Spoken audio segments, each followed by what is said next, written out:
弟兄姊妹平安，今天是2023年9月18号。今天的经文是诗篇77篇，约书亚记第3章第1节到17节，希伯来书11章23到29节。今天要跟大家分享的主题是信心历程。上个礼拜六读经分享的前言，我们谈到了上帝保守以色列人，带领他们越过了困难，度过了死荫幽谷，脱离地狱的大门，他们过红海。对以色列人而言，是一个非常惊异奇航的信心旅程。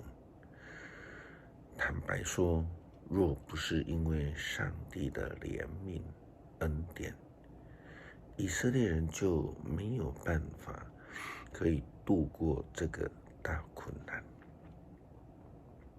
是的，红海并不是以色列人历程当中唯一的困难，或者是我们应该这样说，人生就是在经历不断的困境，以及上帝不断未曾停止的恩典。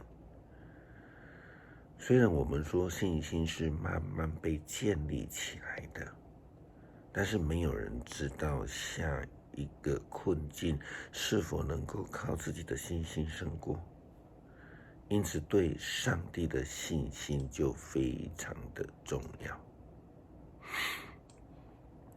新的困境可能更大更难，但是就过去的信心旅程当中所被建立起来的信心，则是可以让我们更有把握的度过那未知的困难。这也就是希伯来书11章第1节的经文所说的。那么信心是什么呢？信心是对所盼望的事有把握，对不能看见的事能肯定。相同的类似的经历，以色列人又遇到了第2次。这一次是约书亚带领出埃及的以色列第2代，越过了约旦河，进入应许之地。情况不同的是，红海是一个未知的前途，约旦河则是进入应许。红海是后面有追兵，约旦河是全心向前。红海是摩西用他的杖来点水，上帝就差遣了东风，吹着海一整个晚上。约旦河是祭司们的脚要先踏入川流不止的约旦河，然后约旦河的水才会开的。这是非常严肃的一个信心功课。圣经记载以色列人过约旦河的故事，他这样说：然后他吩咐祭司们要抬起约柜，走在人民前头，他们一一照办了。上主对约书亚说：今天我要使所有以色列人民尊崇你伟大领袖，他们看出我与你同在，像从前我和摩西同在一样。你要吩咐抬约柜的祭司们，在到达约旦河边的时候，他们要走进河里，靠岸边站着。于是约书亚对人民说：来吧，来听上主你们上帝的话。你们往前推进的时候，上帝一定赶走迦南人、赫人、西魏人、比利洗人、革迦撒人，亚摩利人和耶布斯人。当全世界的主宰上主的约柜在你们前头渡过约旦河的时候，你们就知道永生上帝与你们同在。现在你们要从以色列支族中选出12人，每支族1人。祭司们抬起全世界的主宰，上帝的约柜涉水的时候，约旦河水会停止流动，上游流下来的水会汇集在一个地方，成为一道水堤。那时候正是收割的季节，河水涨过两岸。于是民众拔营，准备过约旦河。祭司们抬着约柜走在他们的前面，祭司们的脚一入水，河水就停止流动。上游的水在撒拉旦附近的亚当城汇集成一道水堤，下游流进死海的水完全被切断。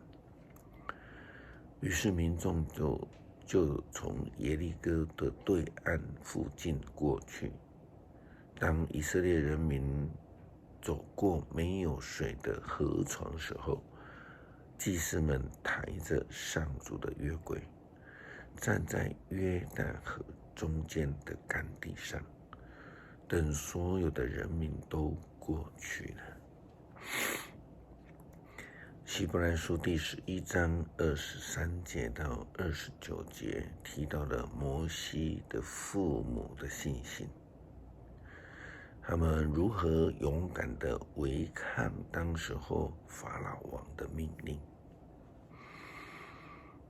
为了是将这个摩西留下来，也提到了摩西的信心，他领受到了看不见上帝的呼召，他拒绝以当埃及王子为满足，他看重上帝的子民所受的苦难，愿意挺身而出。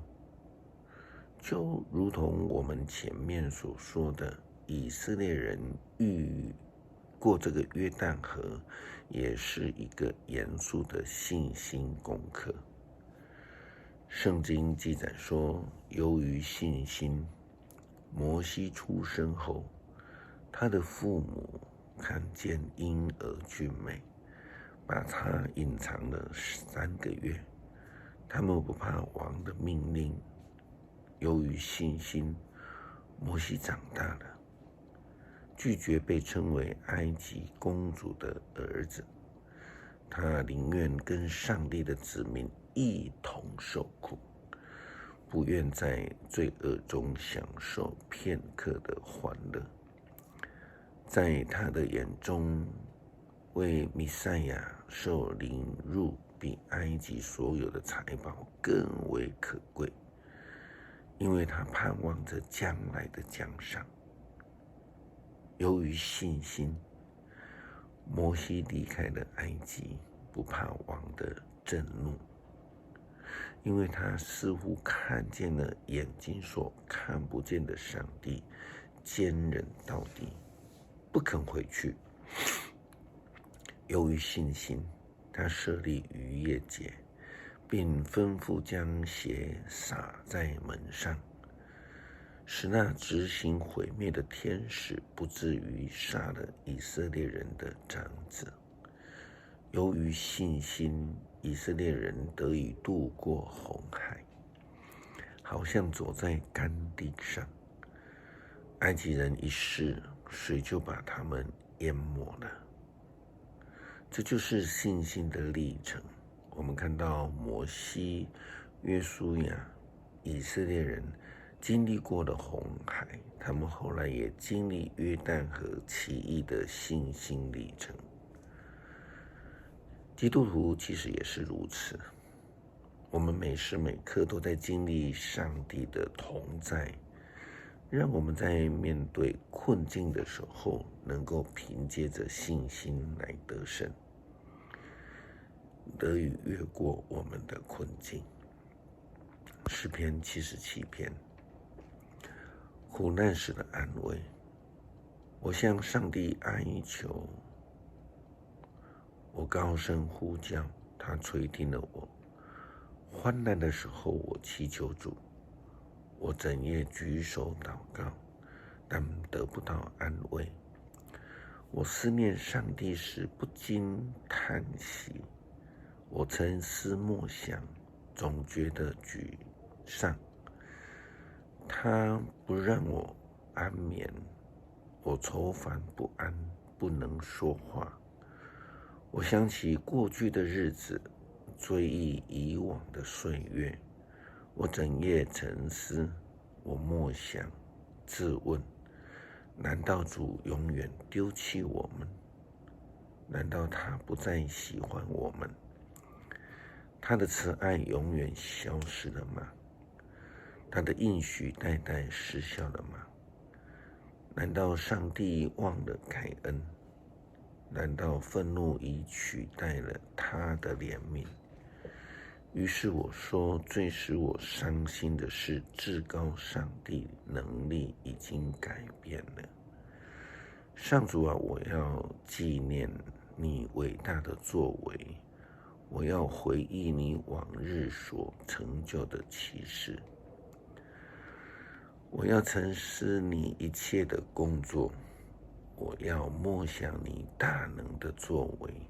上帝啊，你所做的那都是圣洁，没有其他的神可以跟你相比。你是新生经的上帝，你向列国彰显你的大能，你用你的大力救赎你的子民，拯救了雅各和约瑟的后裔。上帝啊，河流看见了你都畏惧，深渊看见了你都站立。密云降下大雨，天空发出雷轰，闪电满天奔驰，你的雷声隆隆，闪电照亮世界，大地惊惶颤动。你跋涉海洋，跨越深渊，但是你的足迹无处可寻。你借着摩西和亚伦的手，像牧者一样带领你的子民。在苦难的当中，感谢主赐下救恩，让我们能够经历你所赐的恩典。恳求上主帮助我们能够与你同行，经历人生的苦难，得以进入你所赐的应许。感谢祷告，奉主耶稣基督圣名求，阿们。